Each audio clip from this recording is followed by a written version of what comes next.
ಕೀರ್ತನೆ 26ನೇ ಅಧ್ಯಾಯ 2-3 ವಚನಗಳು.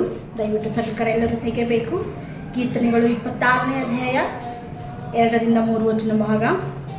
ಯೆಹೋವನೇ, ನನ್ನನ್ನು ಪರಿಶೀಲಿಸು, ನನ್ನ ಅಂತರಿಂದ್ರಿಯವನ್ನು ಹೃದಯವನ್ನು ಪರಿಶೋಧಿಸು. ನಿನ್ನ ಕೃಪೆಯನ್ನು ನನ್ನ ದೃಷ್ಟಿಯಲ್ಲೇ ಇಟ್ಟುಕೊಂಡಿದ್ದೇನೆ, ನಿನ್ನ ಸತ್ಯದಲ್ಲಿ ನಡ್ಕೊಂಡಿದ್ದೇನೆಂದಾಗಿ ಇಲ್ಲಿ ಇರುವಂತಹ ವಾಕ್ಯ ಭಾಗ ನೋಡಿದ್ದೇವೆ. ದೇವರೇ, ನನ್ನನ್ನು ಪರೀಕ್ಷಿಸಪ್ಪ, ನನ್ನನ್ನು ಪರಿಶೀಲಿಸಿ ರಕ್ಷಕನಾದ ದೇವರೇ, ನನ್ನನ್ನು ನೋಡು. ನಾನು ನಡೆದುಕೊಳ್ಳುವಂತಹ ರೀತಿಯನ್ನು ಒಂದು ಸಲ ನೋಡಿ ದಯವಿಟ್ಟು ನನಗೆ ಏನು ಮಾಡಿದರೆ ನಿನ್ನ ಕೃಪೆಯನ್ನು ಅನುಗ್ರಹ ಮಾಡು. ದಯವಿಟ್ಟು ನನಗೆ ಏನು ಮಾಡಿದರೆ ಸತ್ಯದಲ್ಲಿ ನಾನು ನಡೆದುಕೊಂಡಿದ್ದೇನಲ್ಲ, ನನಗೆ ನಿನ್ನ ಸಹಾಯವನ್ನು ಅನುಗ್ರಹ ಮಾಡಿದಾಗ ನಾವು ನೋಡ್ತೇವೆ.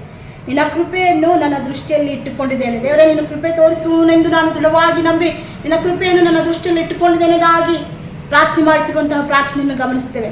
ಕರ್ತನಲ್ಲಿ ಪ್ರಿಯರೇ, ಯೆಹೋವನೇ, ನನ್ನನ್ನು ಪರಿಶೀಲಿಸುವುದಾಗಿ ಇದನ್ನ ನಾವು ಹೇಳೋಣ. ದೇವರೇ, ನನ್ನನ್ನು ಪರೀಕ್ಷಿಸು. ನಾನು ಎಲ್ಲಿ ಕೆಟ್ಟದಾದ ಮಾರ್ಗದಲ್ಲಿದ್ದೇನೋ ನನ್ನ ಹೃದಯವನ್ನು ನೋಡು, ನನ್ನ ಅಂತರಿಂದ್ರಿಯವನ್ನು ನೋಡು, ನನ್ನ ಜೀವಿತವನ್ನು ನೋಡು. ನನ್ನನ್ನು ಪರೀಕ್ಷಿಸಿ ನನ್ನ ಸರಿಪಡಿಸು.